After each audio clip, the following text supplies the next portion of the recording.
Hello and welcome to the Bestseller Experiment, where we continue to discover what makes a bestseller and inspire you to start, finish, and publish your book. I'm Mark DeVoe. And I'm Mark Stay. And a big thank you to everyone who keeps this podcast going, including our patrons over on Patreon and our academates in the Bestseller Academy. And this episode of the podcast is brought to you by Plotter. We love Plotter, don't we, Mr. D? We do love amazing a bit of plottering. Absolutely, yeah. And actually, it's so relevant today because Plotter is one of those tools which helps you organise your life. And our guest today, little preview, Margaret Weis. I mean, this is kind of designed for... Legend, the absolute legend. But she has written a lot of books, hasn't she? And she's got a lot going on in her world. Well, you know, you look at the Dragonlance series and all these amazing series and books, and anyone doing any kind of series, and you need to step back from it and get an overall look at it. Something like Plotter is incredibly useful, just especially if like me, you've got a very visual brain and you need to just look at these things. So Plotter is amazing because it gives you visual timelines. There's a digital cork board. You can use all these different templates and scene cards and scene stacks, and you know, can use custom structures. It's just so flexible and, like I say, really, really visual and really easy and incredibly cheap. Really good value. I'm gonna have to have words. I'm gonna have to have words for them. It's way too cheap. So listen, they get it now. Well, they also do the thing that I like. I'm a bit of a lifetime. I love to buy lifetime software. If you've never come across this before, folks, lifetime software is you pay once for it and then you get it for life instead of paying annually. And they have that on offer as well, which I think is brilliant. So anyway, if you want to go and see what all the fuss is about and why thousands of authors are now using Plotter, so pop over to bestsellerexperiment.com/Plotter, and that's spelled Plottr, and you can get a trial. You can buy it on a monthly or annual basis, or can get the lifetime, which is absolutely phenomenal value. And thank you to Plotter for supporting this show, because all sponsors we get on the show are all part of the big family that make this podcast keep going. And next week, folks, we've got a fun Christmas special and New Year special for you. We're talking about goals and so don't miss next week as well. So, Mr. Stay, we're halfway through December as we record this. Is your house getting quite festive right now? Are you kind of late? Are you like us? Are we kind of like scrambling to sort out all kinds? No, I've been quite organised this year. Actually, I've kind of got to, because we're visiting people, so you have to have stuff done. You know, so yeah, I'm quite proud of myself. I'm pretty much done actually, That's all wrapped and ready to rock. Yeah. That's very unusual. Very, very impressive. That is very, very impressive. Yeah, it's we actually had snow last week, which felt very Christmassy, and I was all very excited, and it's all gone. It's like England. It snows for a couple of days and then it's disappeared. Except for the one big thing that the kids made, which was like they would roll, you know how the kids like to roll snow. The only problem is we've got a couple of dogs in our yard. So it was given instant eyes, but not the kind of eyes that you would necessarily select. So yeah, just to warn people, you know, always wear gloves and make sure the kids wash their hands when they come in. But I think it's time to dive in, Mark, and chat about our amazing guest today, Margaret Weis. I was just over the moon. When I was a bookseller, this makes me sound so old. When I was a bookseller, weirdly, I saw an old blog post. I've been working in books and publishing for 30 years now. Did you have like a big anniversary? Was it this year? No. It was, you know, September. Actually, no, it would be in December, wouldn't it? Because I started. 30 years. 30 years, man and boy. Yeah. So, I'm old. But when I was a bookseller, the Dragonlance books, I mean, I ran the science fiction fantasy section wherever I went. I insisted on it. It was always part of the job. And they had their own shelf. They were just the backbone of any good science fiction fantasy section. And the names Margaret Weis and Tracy Hickman were legendary. And so when the opportunity came along for me to speak to Margaret, this is why we've saved this for Christmas, because for me this is such a Christmas treat. But anyway, let's talk a bit more about it. Margaret Weis was born and raised in Independence, Missouri, and she took a job as a book editor at TSR. Now, TSR, for those of you who don't know, is the publishing company of Dungeons and Dragons. You know, and Dungeons and Dragons, when I was at school, was a kind of a cult thing. It was something only, in fact, at Thurfield School in Leatherhead, the Young Christians Society at Thurfield got Dungeons and Dragons banned from school because it was considered, borderline, occult, which was ridiculous. But anyway, so it was always a very nerdy thing. And now it's on TV, Stranger Things. It's huge. Bigger than ever. Absolutely massive. There's a huge movie coming next year as well. Big Dungeons and Dragons movie coming next year. But, back in the 80s when it first happened, it was still it was a stranger thing. So, Margaret Weis took on a job as a book editor at TSR, the people who made Dungeons and Dragons, and she became part of the Dragonlance design team. And Hickman and Weis wrote the fantasy novels that tied in with the Dragonlance Chronicles, which are still in print after almost 30 years. And the books have sold over 25 million copies worldwide.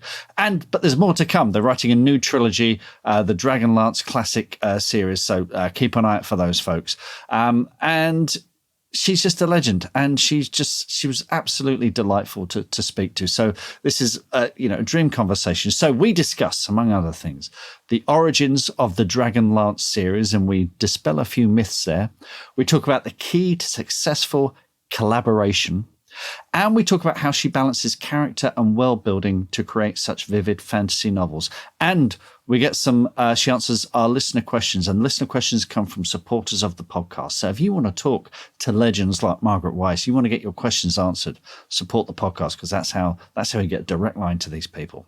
Brilliant. Absolutely brilliant. So folks, get a nice cuppa, get your feet up, or whatever you're doing.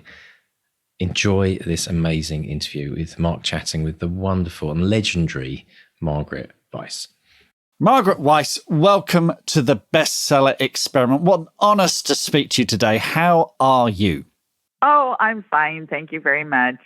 Wonderful stuff. Well, listen, we've got a whole bunch of listener questions for you today, but I would love to just go back to where it all started for you, because as I understand it, you were always a storyteller.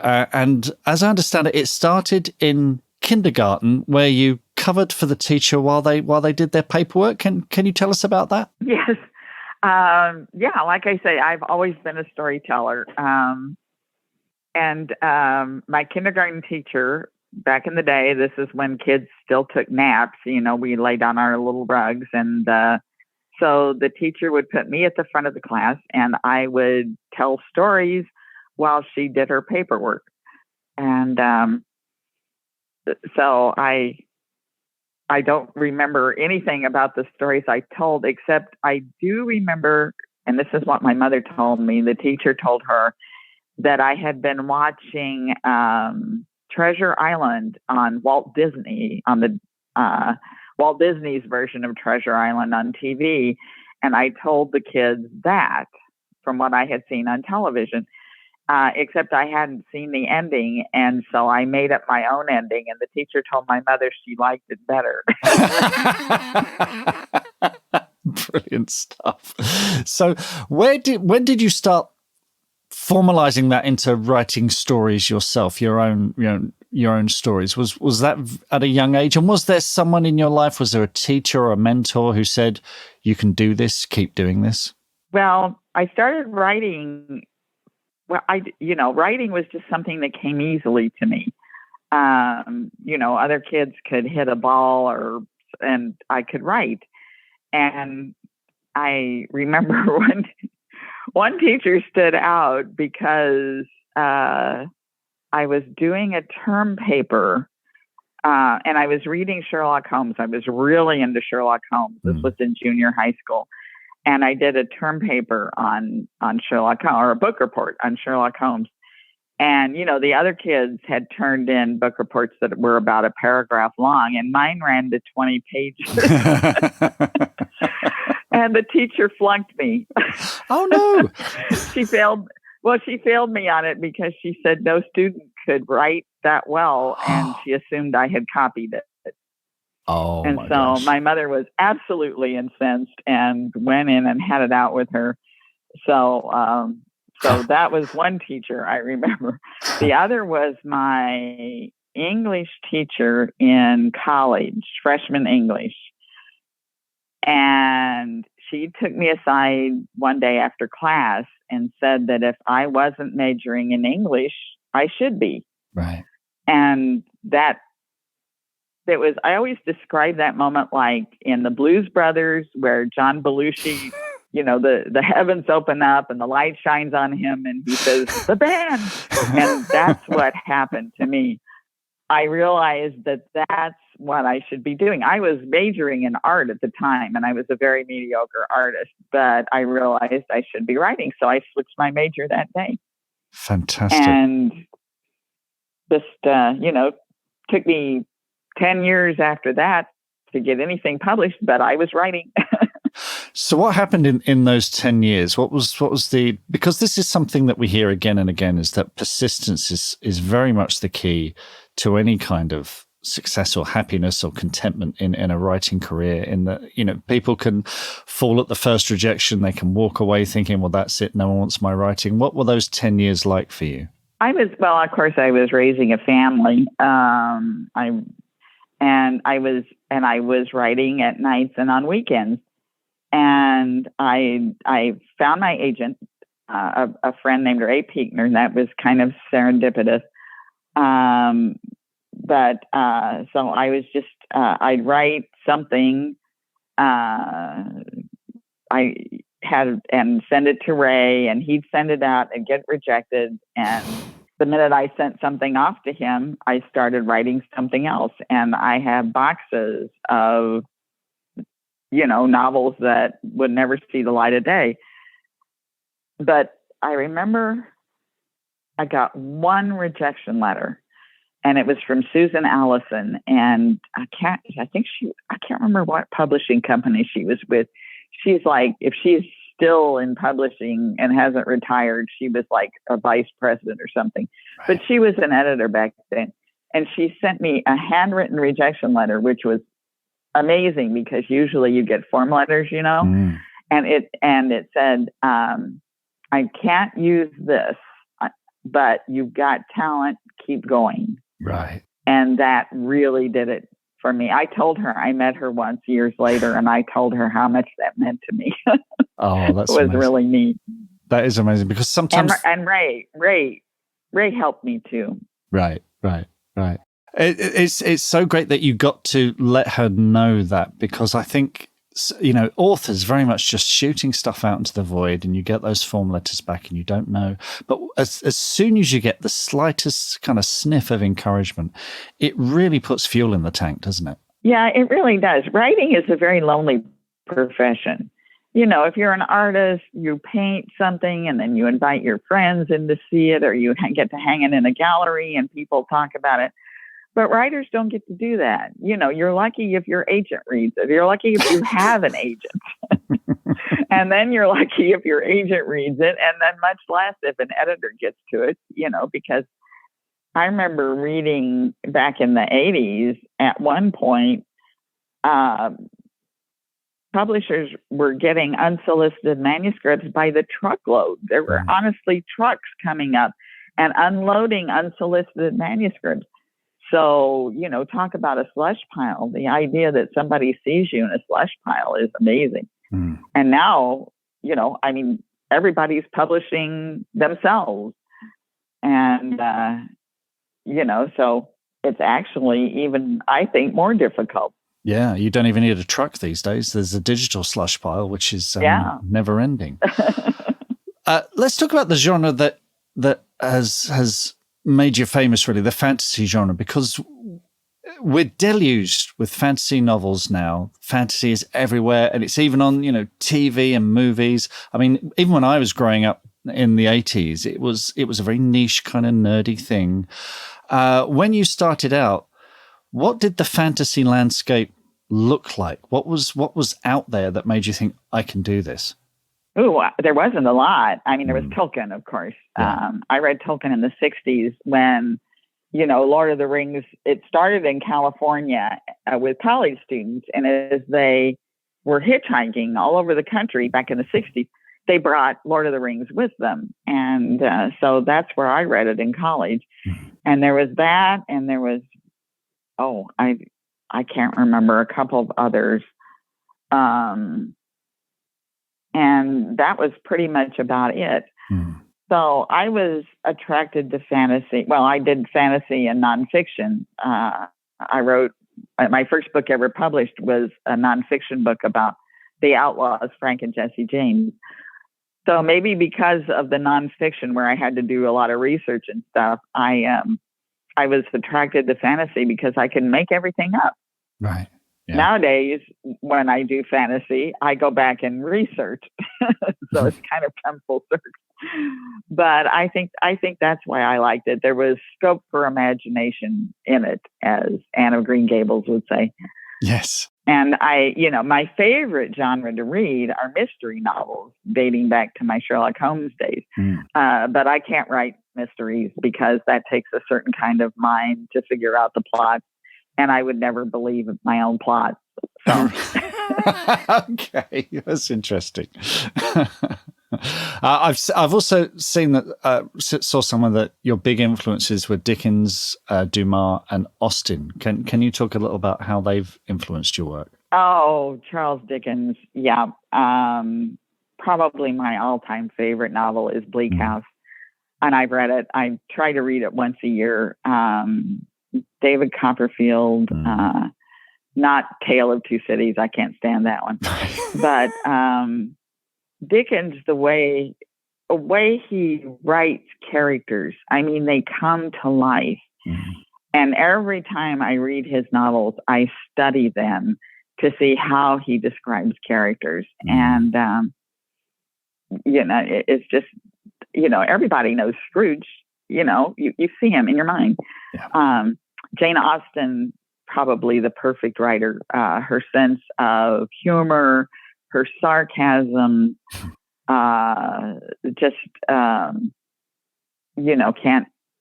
with the exception of Northanger Abbey, I guess every author has one in them. But I love her. And what was the other one? Dumas, Alexandre, Three Musketeers. Oh, yeah. Dumas. Yeah, again, read him when I was very young, I think in the 4th grade. And the swashbuckling, of course, but how he again, characters, bringing them to life, especially the melancholy Athos, who is not your typical character. I like the way he's developed. Wonderful stuff. Well, look, let's go to our listener questions and talk about Dragonlance and TSR and that extraordinary body of work that you have. I've got a question from Julian. I've got several questions from Julian Barr, who's a fantasy novelist himself, and he begins with, "Can you tell us any stories about the early days at TSR? I've heard the first Dragonlance book was a novelization of an intense gaming session from one of the gaming modules. How true is that? And would you write a novel that way again?" It's not true. That's an urban myth. Okay. Nope. Good to settle that one. Okay. So how did it all start, Margaret? It started when TSR hired Tracy Hickman to come work for them. And that was in 1983. And Tracy lived in Utah. And he and his wife, Laura, packed up the kids, and I think it was in a Volkswagen, but anyway, and they drove from Utah to Wisconsin to go to work for TSR. And while they were on this drive, Tracy and Laura came up with the idea of a world in which knights rode on dragons to fight other dragons, evil dragons. And they named the world Dragonlance. And they actually came up with the first 3 characters, Tanis, Laurana, and Kitiara. And when they came to TSR, Tracy presented his idea, and the company loved it, and they decided they would develop a product line based around it. And that would include adventure modules and calendars and novels, which, this is the first time any game company had ever published or produced novels that were based on a game. And so because they were going to have the adventure modules would have a continuing storyline run through them, which has also never been done. Because Tracy liked the idea of the heroes aiming for something more worthy than just killing a dragon and stealing its treasure, and then next module killing the dragon and stealing its treasure. Yeah. He wanted the heroes to save the world, and they could do it in a series of modules that were designed to be run like, you know, in a gaming session once a month or so. I think they came out monthly at the time. And TSR hired me in 1984. My job was to work with the Dragonlance whole world that had already been that was in development, and I was to take all the storyline from these 12 adventure modules and distill it down into a plot line that would go through 3 novels that would have a trilogy. And so that was my job. So I met with Tracy and the game design team and the artists. The artists were developing the calendars. So I got to see this amazing art that Larry Elmore and Jeff Easley and Keith Parkinson and Clyde Caldwell were doing that went with the books and the modules. And so, so I was meeting with the design team, and Tracy and I fell in love with this world. Now, at the time, TSR wanted to hire an author who was like a best-selling author to write these books. You know, somebody like Stephen King or somebody. But when they approached best-selling authors, they pretty much, you know, were laughed at. You know, nobody wanted to write novels based on a game.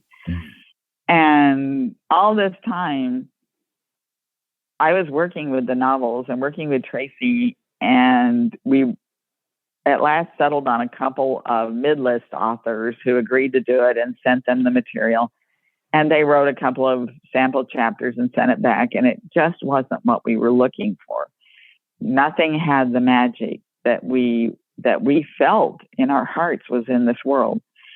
And so finally, Tracy and I decided we had to be the ones to write the books.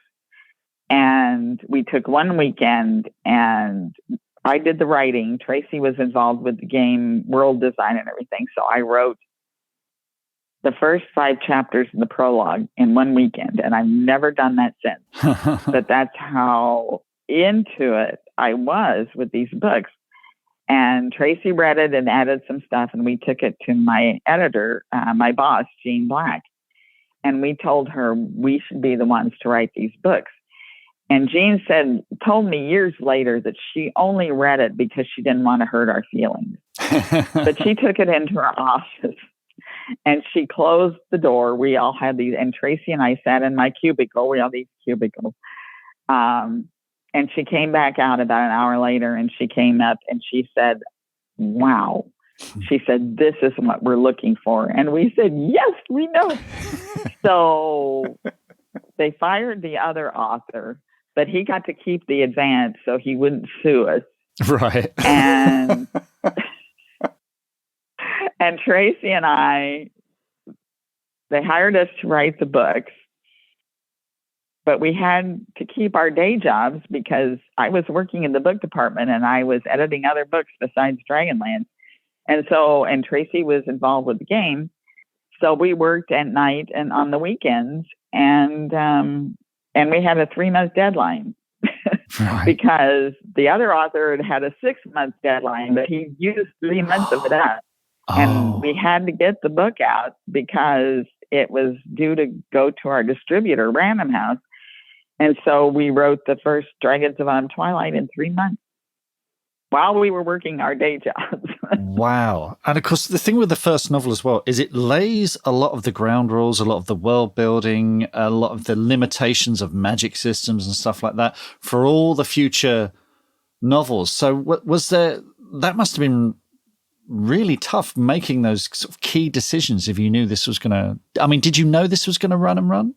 No, we at the time, we were just hoping, because the company was teetering on the verge of bankruptcy during all of this. Right. So we were just hoping the company would be around long enough for us to get the first book out. But the world and all the magic systems and everything else had all been designed by the game designers. Of course. So pretty much all we had to do was just take what they'd done and translate it into the novel. Mm. So, I knew, for example, that Raceland was a third level magic user. And so I knew exactly then what spells he could cast as a third level magic user. I just had to make it look like in the books that we weren't, rolling the dice, so to speak. Right. I mean, Julian's question talks about an intense gaming session. You've put that urban myth to bed. But were you much of a gamer? Were you someone who was rolling the dice a lot before you wrote the books and came to TSR? I had played Dungeons and Dragons before I came to TSR. And we did actually play test Dragonlance once. Right. As I remember, or maybe twice, but at least once. But this was after everything was underway. And it was Raceland's whispering voice came out of that playtest session, and the character of Bapu. Tracy was our DM, and Terry Phillips was playing Raceland. And Terry, we encountered these gully dwarves in Zaxaroth, and Terry wanted information from the gully dwarves, so he cast a spell on one of friendship. Well, Tracy had the gully dwarf fall in love with him and follow him around all over the place. And that was the character of Bapu. So those two things came out of that gaming session. We were playing Tune because we lived in this little town of Lake Geneva, Wisconsin, where TSR was located. And it was very small. And the employees for the company came from all over the place. There were some who were local Wisconsin, but some who had moved here from other states. And so we would all get together on the weekends with our kids and play games. Mm-hmm. And the one game that we loved to play was Tune. So that was the game, because we didn't want to play Dungeons and Dragons. We played it at work. Right. So we played lots of other games, and Tune was probably my favorite. Wonderful stuff. Julian has another question. You've created all these iconic, beloved characters for Dragonlance, but they are the intellectual property of Hasbro, Wizards of the Coast. All these hundreds of books have been set in the world of Krynn by lots of different authors. What's it like seeing other people writing those characters and sort of almost like they're playing with them? They're sending them off on their own adventures. What's that like, seeing that creation of yours come to life out there in the hands of others? Well, we knew in advance when we, signed the contract that we weren't going to own the rights to these characters. And that was the price we were willing to pay to get our story out there. I actually, and then in later years, I was an editor and worked on short story anthologies and got to work with a lot of the other authors who were writing some of the Dragonlance books and characters. And it was actually a lot of fun just to see what original ideas they brought to the world of Krynn. It was interesting. And if I didn't like them, I didn't read them. I think it's a very, very healthy attitude.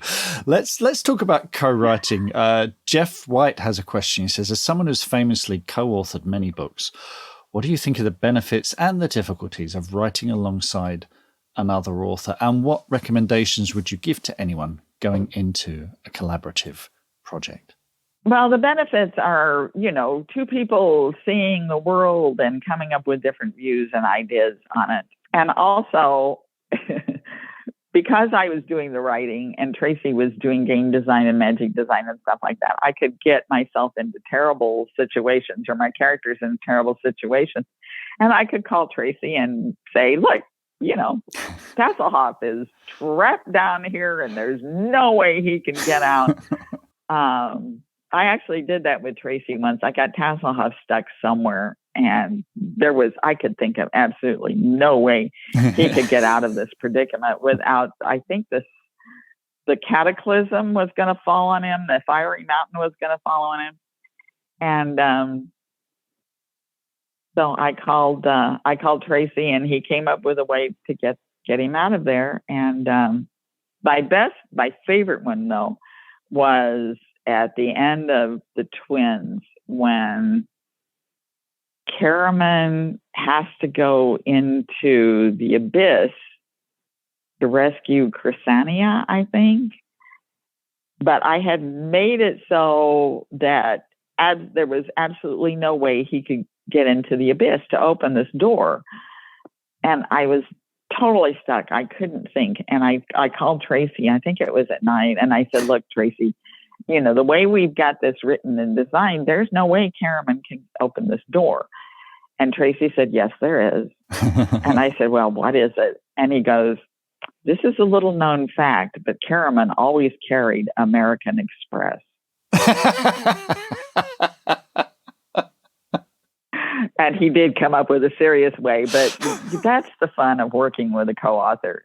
And I think the key to working with a co-author is respect.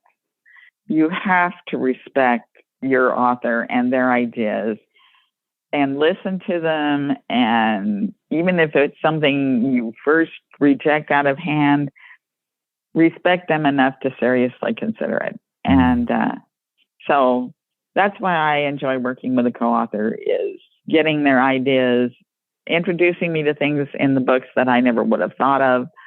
I mean, I like writing by myself too, because then I don't have to worry about a co-author. I just, can sit down and write it. But then lots of times, even if I was writing by myself, sometimes I would call up my friend Robert Kramis and I would say, Bob, I got this issue. You got any ideas?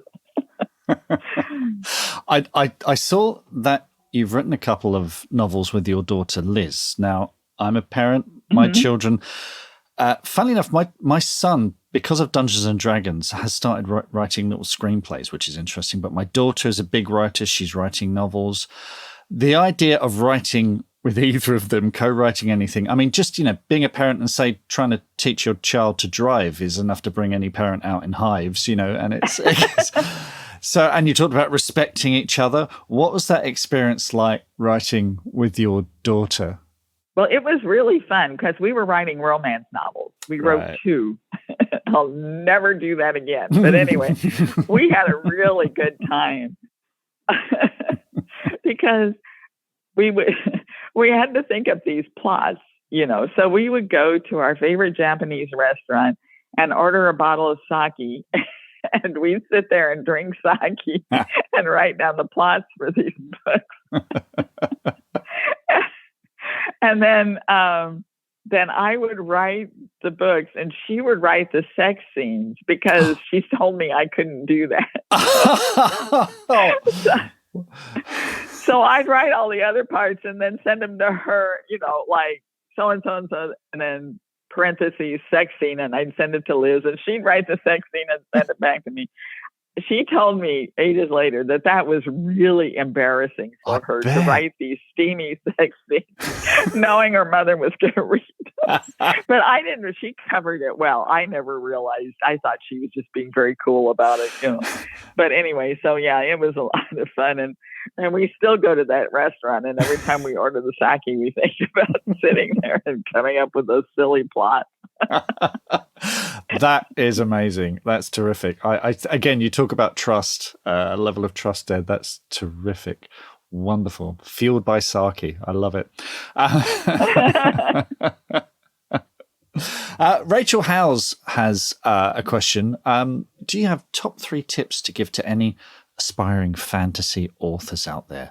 I mean, obviously the landscape is very different to when you started out, but you're still writing fantasy. You're still an icon in the genre.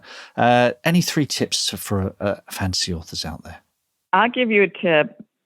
3 tips that an author gave me when I was starting out. His name was Gary Paulsen, and he writes fabulous books if you ever have it. He doesn't write fantasy. He writes, oh my gosh, I guess like coming of age novels. Yeah. They're just really tremendous. And Gary and I had the same agent, Ray Pinkner. And so I had met Gary before and asked Gary, because again, I was just starting out. I'm not even sure I'd sold a book yet. And he told me the 3 things that I have never forgotten. And I tell every aspiring author: keep reading, keep writing, and keep your day job. Very, very good advice. Very good advice indeed. What does your day look like as a writer now, and has it changed over time? As you know, obviously you had a day job. You were trying to write around editorial work, and of course you bring it. You've got a family as well. How has that writing day changed and evolved over time, and what does it look like now? Oh, well, now I'm a very disciplined person as far as it comes to writing. Not much of anything else in my life but writing. And of course I have the dogs that I'm dealing with too. So I start writing at about 7:30 in the morning and write until about 11 with occasional breaks to let the dogs out. And then I usually stop. 11's a really good stopping place for me, because I've discovered if I write longer than that, I am kind of floundering. I don't know what I'm doing. Yeah.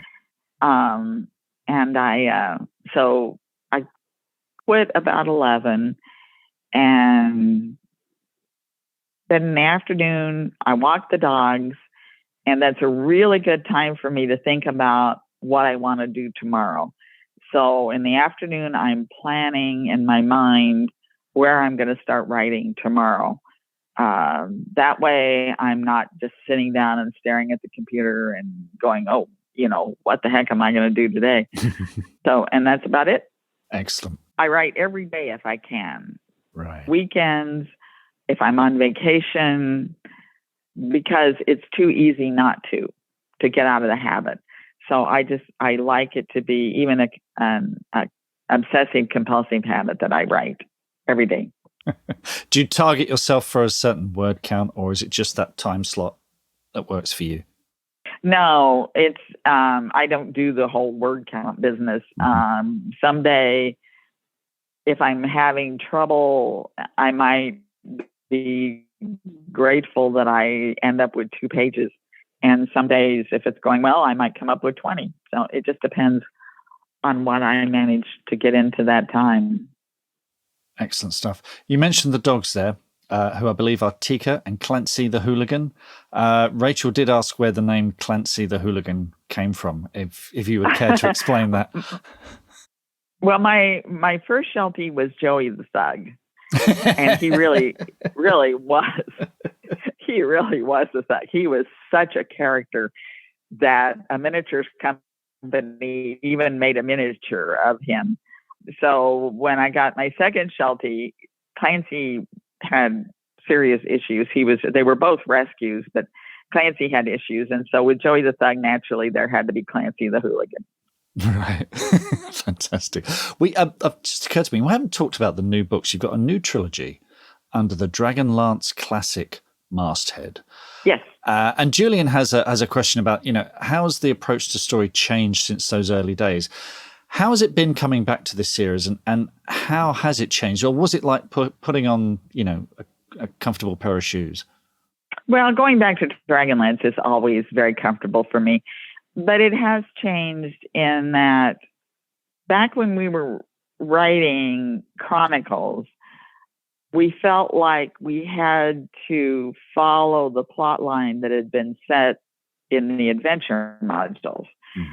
And we eventually came to realize that that wasn't the case, that the readers were developing their own plot lines when they were playing the adventures. Yeah. And we were providing the characters and incidents and events that they might use in their adventures and they might not. They just read the books for the books. Right. And we thought, so when we started writing legends, we realized we could, as long as we stayed within the structures of the world we developed, we could do what we wanted to. So that's where we came up with the idea of the legends books with Raceland going back in time. So when we came to write these books, again, it felt very comfortable to be in this world again and to deal with some of the same characters, but then to bring new characters in and view the same parts of the world from different viewpoints. Right. Fantastic. And see new parts of the world. Well, this is it. It's just the possibilities are endless, aren't they? This is the joy of a world like this. It's just, and it's kept people delighted for generations now, and the reaction when we said we were getting you on the show was just overwhelming. We've got so many questions that we just don't have time to ask. I'd like to ask one cheeky question, and do not feel obliged to answer this at all. But that first author who turned in the book that got rejected, they got the advance, they promised not to sue. Did they go on to do anything else? Did they have a career? Did they, I just feel for them a little bit, because they came this close to being part of something remarkable, and they missed the boat or whatever. They didn't quite get it. Without revealing too much about them, are they happy, Margaret? Do you know if they were happy? I totally lost track of him. I can't even remember his name now. Okay. So I have no idea what he's done. That was a young Stephen King, and today he's... Yes, there you go. Never heard from again. No, whatever became of him. Margaret, it has been absolute joy speaking to you today. And on behalf of fantasy readers everywhere, I should like to thank you for changing everything and making it such, helping create such an extraordinary world, such extraordinary characters, and bringing joy to so many readers. So thank you so much for that, and long may it continue. Oh, well, thank you so much. What are your writing dreams? Finishing that book, quitting the day job, becoming a best-selling author? Well, over 4 years, we've studied the advice of over 300 best-selling authors who've collectively sold over 500 million books. And we are excited to announce the Bestseller Academy. If you're ready to take your writing to the next level with accountability, craft, and coaching, your bestseller dreams are now only a click away. To find out more and apply, visit bestsellerexperiment.com/academy. That's bestsellerexperiment.com/academy. Oh, it's just authors are the nicest people, aren't they, Mark? They are, aren't they? They really Absolutely are. They brilliant. really are. I mean, you do hear that a lot, but they're interesting people, but they're also lovely, lovely people. And Margaret's such a great example of someone who's had the most incredible career and incredibly inspiring. So much to talk about. And I'd like to dive in firstly. One of my favorite topics in the world is talking about influential teachers, and influential in both senses of the word. Yes. Right? Yes. We often talk about those amazing teachers who inspire us and tell us we can do things. But that was an absolutely amazing story, wasn't it, about her 20-page Sherlock Holmes book review? Yes. You knew something was going to happen, in the world of writing when she handed that in. But I love the fact that her mum had to go in there and kick up a storm to get her recognised for what she'd done. Well, people really underestimate kids and the depth of their imagination, and the fact. I mean, when I was a kid, I devoured books one after the other, boom, boom, boom, boom, boom. And I'd read a book 3, 4, 5 times over as well. If I had a favorite, I'd come back to it in between other books. And I was constantly in and out of the library. So your imagination when you're a child is at its absolute peak. So I've seen stuff that my kids have drawn and written and imagined. And it's something they've kept going, actually. And weirdly, my son is massively he's a dungeon master now. So he runs D&D games himself, which wow. I mean, we'll talk about that later when we talk about characters and stuff. But, the kids are horribly underestimated sometimes, and their imaginations are just absolutely fizzing, at that age. And I would, I don't think anyone ever accused me of plagiarizing or copying something out, but I'd do stuff and teachers would go, "Oh, did you do this?" Yes, I did. So I mean, the other thing that happened to me when I was a teenager, this was when I was at secondary school, I had written, because I've always had very supportive English teachers. They've always been really, really good. But there was one English teacher who was brilliant. She was absolutely brilliant. But I remember turning in a short story, and I've probably told this story before, but it was a short story about a breakout from a prison, and there were attack helicopters, and it was all action. It was very kind of, action A-team kind of stuff. And I handed it in, and she said to me, "Mark," she said, "you're very good, but why do you keep writing this American rubbish?" I was like, "'Cause I like it." Because it was the stuff I watched. But she did, to be fair, what she wanted me to do was concentrate on character, to concentrate on the fundamentals of writing. And I'm glad that she did, because it allowed me to write even better American rubbish. Well, I was going to say, up until that point, were you just blowing lots of stuff up? Yeah, exactly. Totally. But yeah, it was important. But and also the thing that Margaret was saying, do you remember when kids took naps in school? That took me back. And we need to bring naps back. We do need to bring that back. Yeah. I think kids are so wired today that trying to get them to nap, it would be a major accomplishment. But I do remember, I think it was kindergarten for me, and we used to get a little thing of milk. Do you remember those little bottles of milk? The little glass ones with the silver little lids that you got. And then we'd all have to curl up on the floor and rest. And it was quite lovely, actually. And I know now why they did it. It's probably because the people that led kindergarten were probably at the end of their tether. Exactly. They needed a minute just to like... They had their own drink, which was probably a bit stronger. Absolutely, right? But I think they still do it. If anyone's listening in Scandinavia, I think maybe they could update us on this, but I think they do. That's pretty common still, that the kids actually have like an hour or half an hour during lunch where they all just rest. It's good for your mental health, isn't it? It is. It's good. We're so insistent on hot housing our kids and getting them to pass exams and everything, whereas actually, the mental health side of things and relaxing and being with people and resting your brain and going home refreshed, that's just as important. Well, here's something to think about. Google have this day a week. I don't know if they still do it now. They might be like getting people to work full time now, but they have people a day a week where they say they have a day where I can't remember what it's called, like Dream Day or something, where there's like areas within the company, but hammocks and chill out rooms, and they get people to go and like just go and daydream and think about the next big idea. And apparently so many of the major things that have come out of Google have come from allowing people just to stop thinking. I've been to Google's London head office because they used to be one of my accounts when I was an account manager, and it's like a creche for grown-ups. They've got ball pools, PlayStation, Xbox, Nerf guns. There's a gym, there's a dance studio with proper sprung floor. All of this stuff. But of course, what you realise is it's all designed to keep you in the building. So you don't mind exactly. So you don't mind when you're working at 8 p.m. because everything's there. But yeah, it is. And also, if you have the idea in the building, then the idea belongs to Google. Yeah, and absolutely. It's theirs, I read yesterday that Elon Musk has put beds in Twitter's headquarters. Yes, they think it's a code violation, don't they? They think he's probably going to have to take them out again, isn't he? Unbelievable. That's brilliant. He's taken that a little bit too far, that idea. But I think it's fascinating to talk about the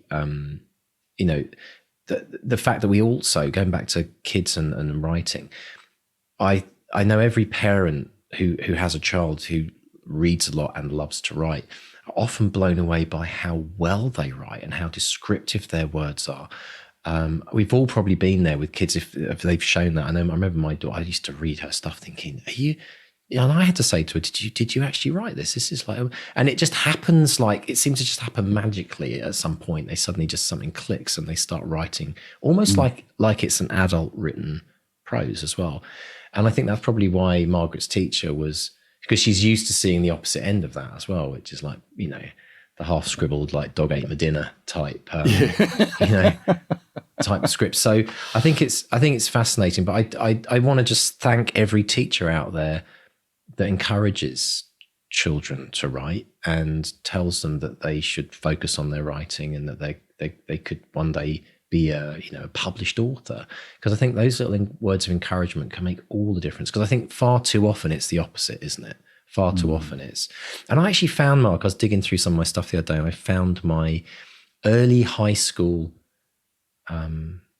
report cards where they used to tell you what position you were in the class. Do you remember that? It was like, God, yeah. But I dug it out. Divide and conquer, right? I know. And so I want to say hello to Miss Greenhalgh. I was thinking, are you still there? Are you still out there, Miss Greenhalgh? And Miss Carrington were my two English teachers when I was at St Andrews, which was the better school down the road from you, Mark. And oh, right. No, joking aside, Thurfield was awesome as well. We just had way better uniforms. They were nice blue. But what's wrong with bottle green? Yeah, green. But I do think that we should all dig out our. And maybe Mark challenged you as well. I don't know if you kept them, but see if we can dig out our English, our creative writing report cards from when we were like 12 or something. I think, and I'm putting this out there to our audience as well, folks. We want just as a bit of a theme for 2023. If you can send us a copy or the highlight or the funniest bit, especially if you we want to hear the good, the bad, and the ugly, and we'll read them out online and have a bit of fun with it. So see if you can dig out your kind of high school. We're talking early high school, like anything from 5 to maybe age 14, something like that. You'll see a pattern in mine, which is in middle school.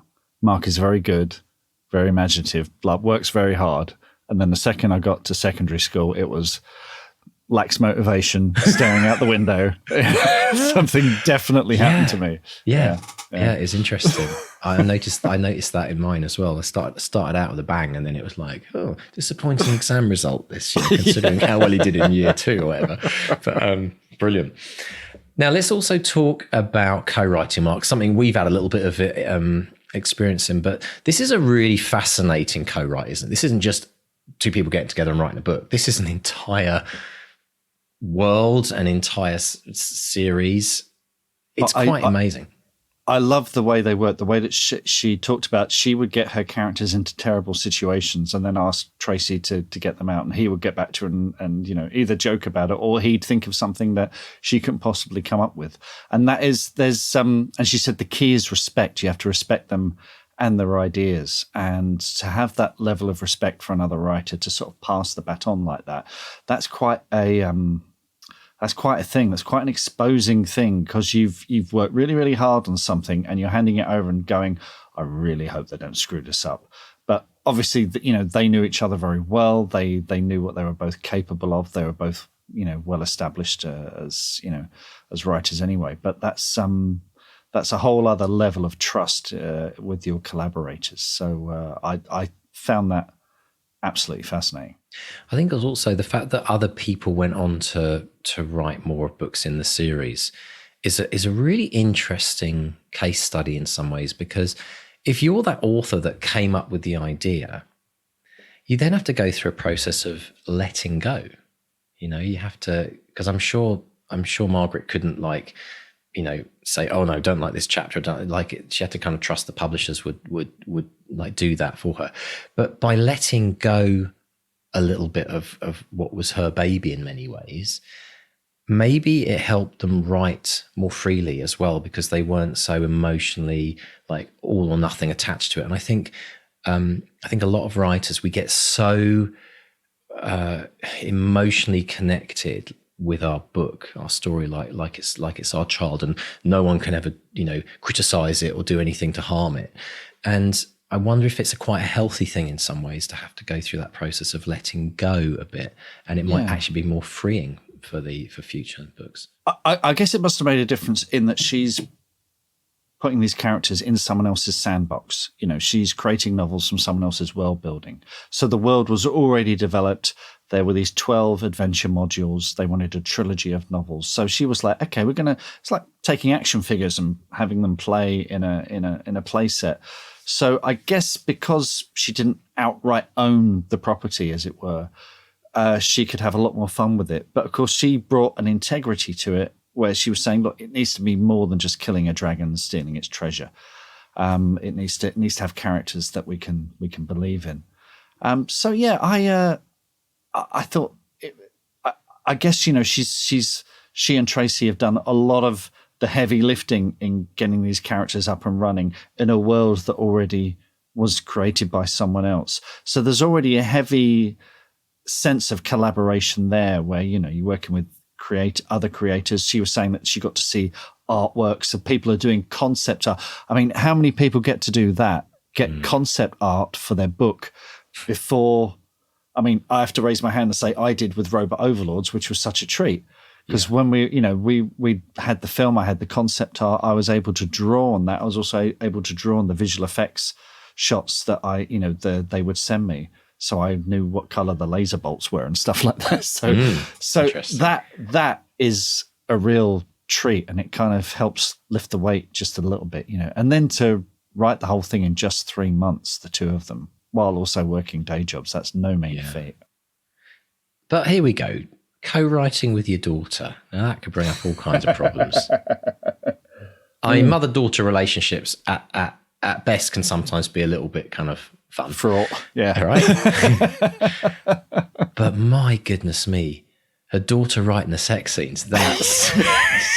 Well, to be fair, Margaret said, we'll never do that again, and I can understand why. Yeah, that's a challenge. Yeah. The pinnacle of my experience, Mark, with that was when, parent-child relationship and sex. It was that classic moment, which everyone's probably got the story in their childhood, when I was watching, parents had gone to bed, I was watching Fatal Attraction, I think it was, on late night ITV. And then mum forgot something, comes back downstairs and walks into the living room at the exact moment. I think it's something to do with the an elevator, wasn't it? Elevator, there's a kitchen. Yeah, there was. Yeah. I can't remember if that was even Basic Instinct. I get confused now. But my God, did I want to dig a hole and disappear down it? But this takes it to a whole new level, doesn't it, Mark? Your daughter writing the sex scenes. That's leveling up. Yeah, and it's what do the young people call it? Cringe? I'm not sure.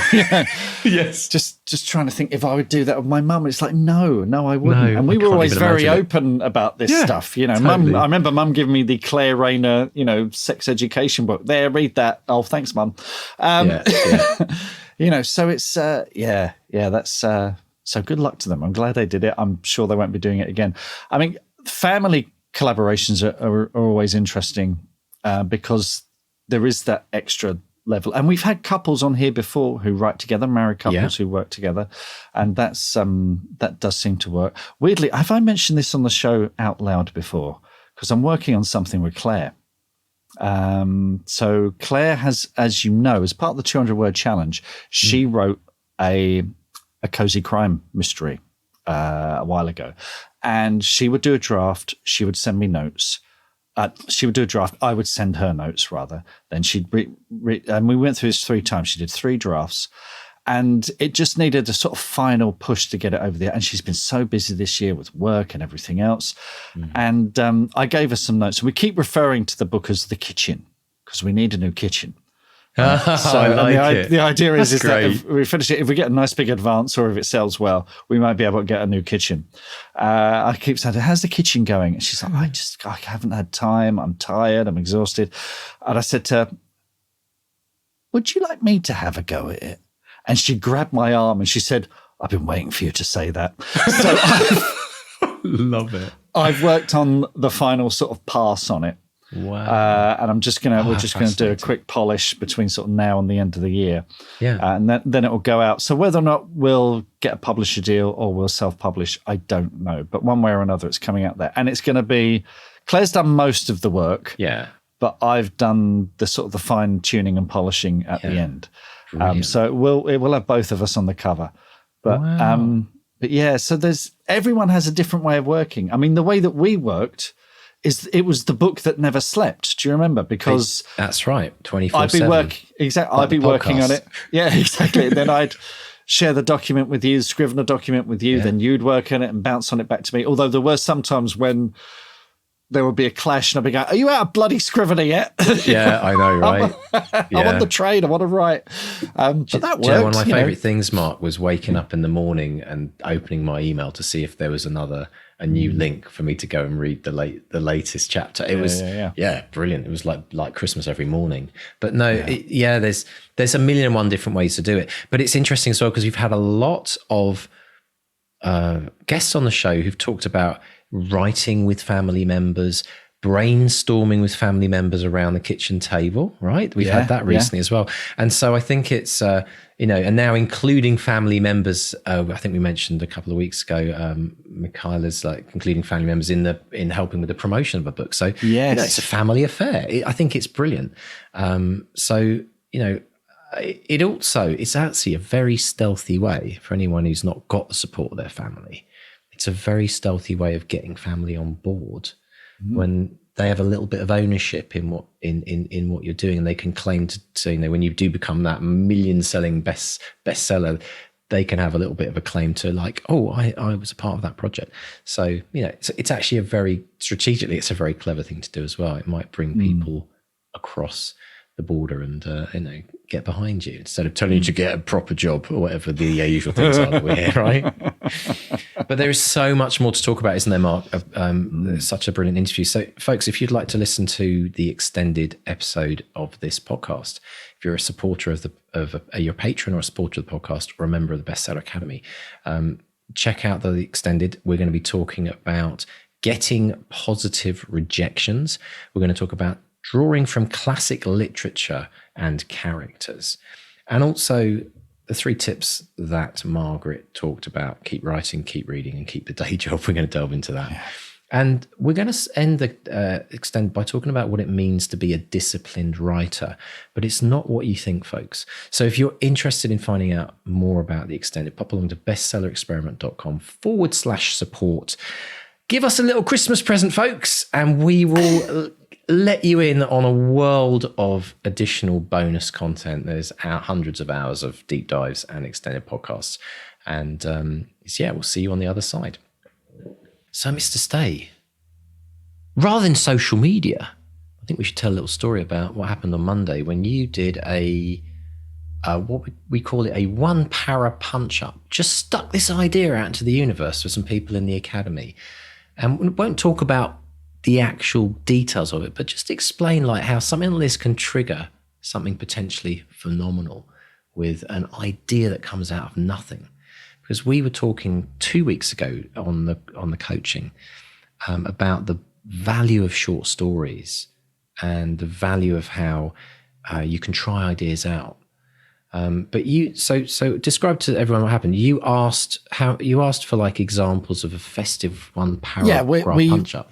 Every other month we have, craft coaching every month, and I try and mix it up. So we have what we call a 1-para punch-up. So some people will send in a paragraph or 200 words from their work in progress, and I'll read it, and then I'll do an edit on it, and then we'll discuss it and talk about things that might be improved and things that we like, and have a lot of fun. And they're really, really lively sessions, and they're great. And I'm always very, very grateful to the academics who are brave enough to send their paragraphs in.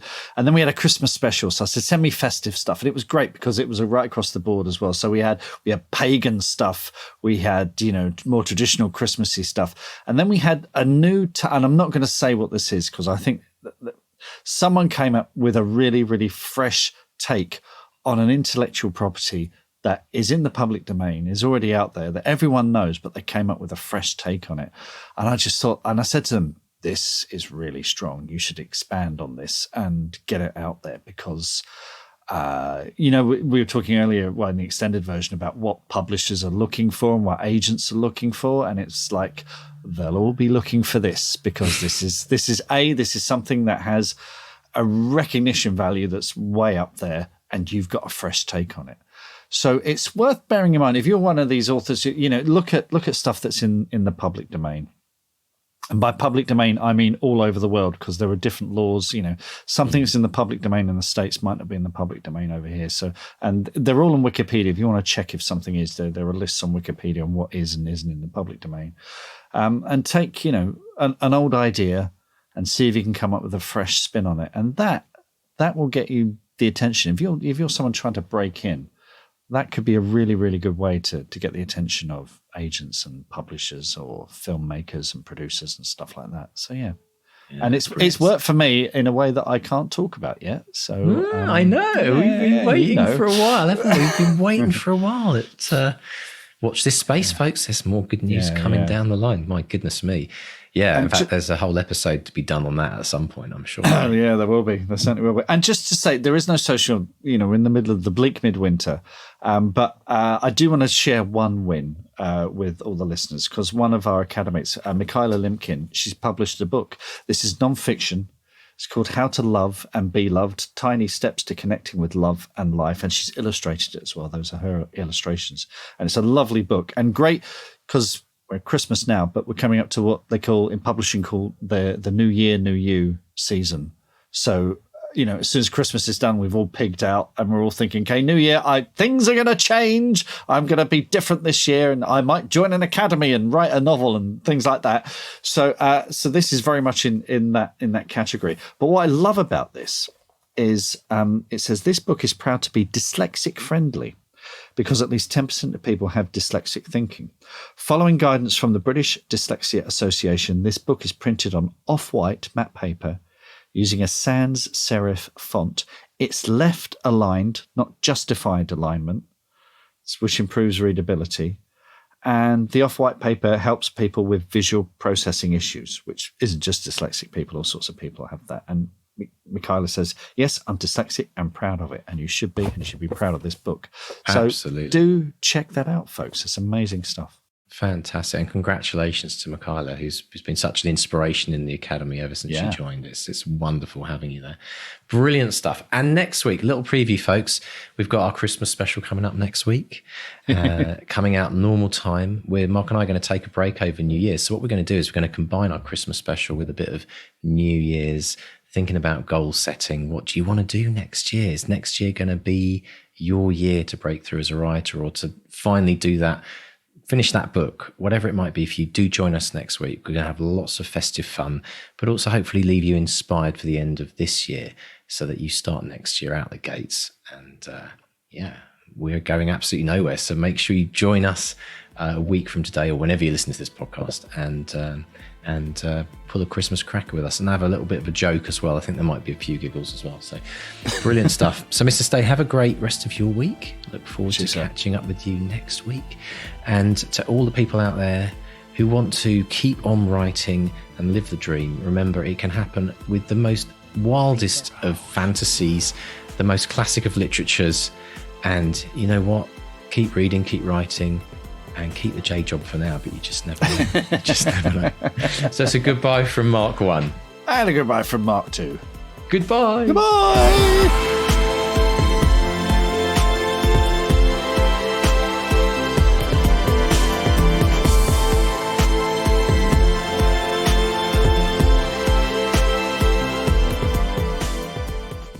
So pop over to bestsellerexperiment.com and go...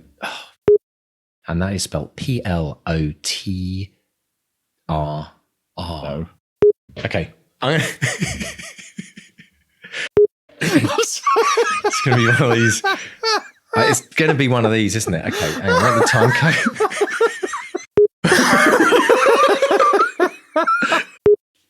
But we'll get through this, because we're professionals, aren't we, Mark? Professionals, yes. We've done this for 6 years.